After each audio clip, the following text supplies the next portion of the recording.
Liu Zhao is prepared for the day when her son Lin requires about the age difference between him and his twin sister.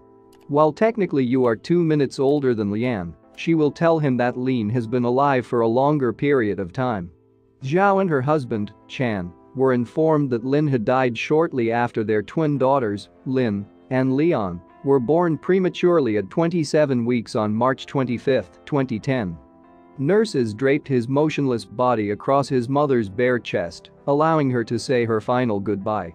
Lin, on the other hand, began to move. After 5 minutes, the baby's doctor informed the Zhao that the baby's movements were reflexive and not indicative of living. Lin, on the other hand, opened his eyes while his mother continued to cuddle him. In order to make him more comfortable, Li placed some breast milk on her finger. Their small baby grew stronger and stronger in his mother's arms, and their final goodbye turned into a welcoming hello for the first time.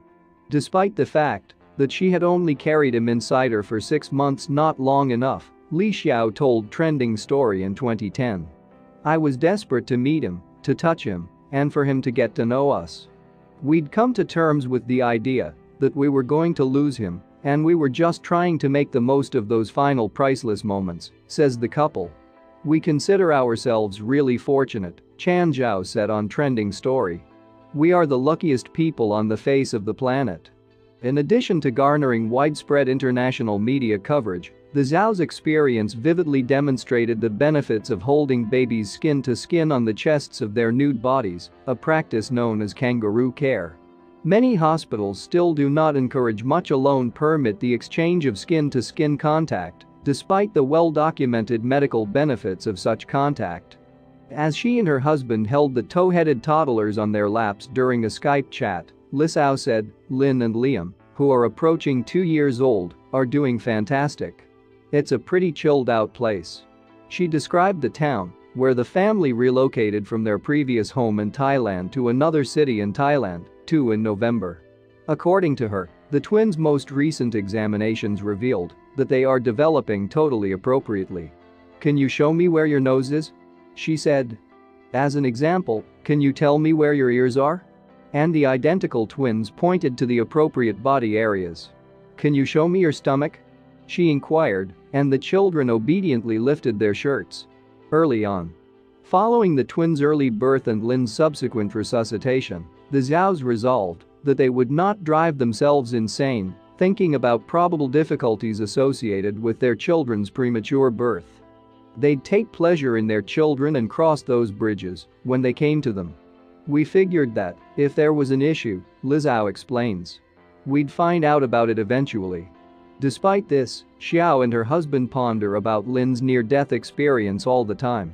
"Perhaps a little too much," she said. "If the twins are sleeping in and she doesn't hear a peep from the nursery, she becomes concerned. It occurs to me that I'm a tad morbid." The fact that they shared their experience with the world had some unanticipated emotional ramifications.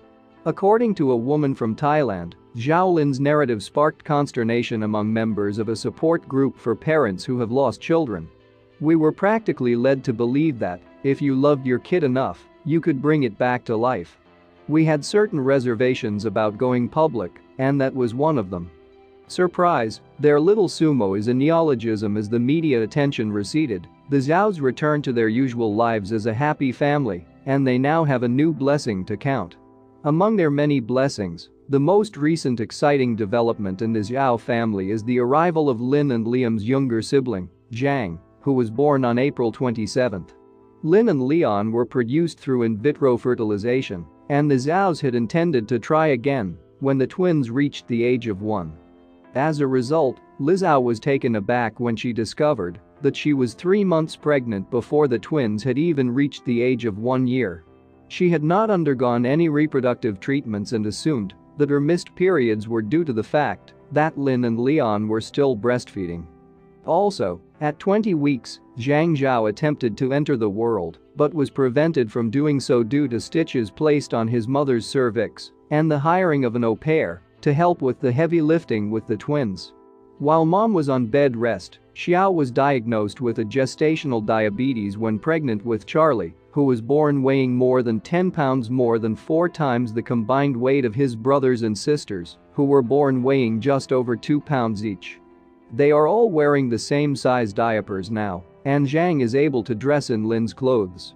She characterizes her youngest as a little sumo. According to Zhao, she was in charge of him for 3.5 hours after he was born.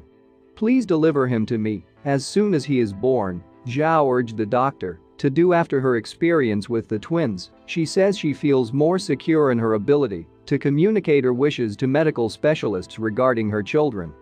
The research that underpins kangaroo welfare, while the zoo have been enjoying their 3 healthy children, the story of Lin's amazing delivery has helped to raise awareness of the growing amount of research into kangaroo birthing techniques and procedures. It is not a cure-all panacea. Susan Luddington, a nurse researcher who pioneered kangaroo care in the United States, advises that it does not resuscitate the dead, as some believe in the opinion of Drive. Livington, a professor of pediatric nursing at Case Western Reserve University in Cleveland. Lin may have had a weak heartbeat that was difficult to detect. Luddington believes that skin-to-skin contact with their parents increased his alertness, which is what she would like to believe happened.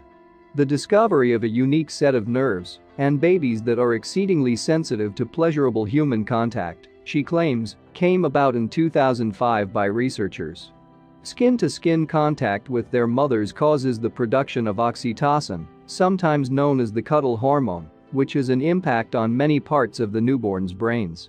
According to Luddington, in response to the hormone, their heart rate and breathing become more regular.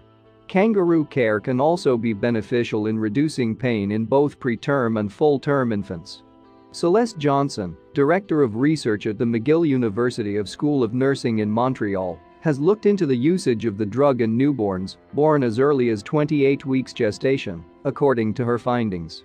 For the time being, in Johnston's studies, all babies are held skin to skin with their mothers prior to being subjected to a procedure like a heel stick.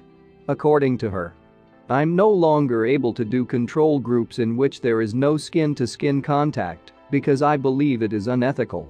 According to Johnston, the length of time that mothers hold their kids before procedures appears to make little difference.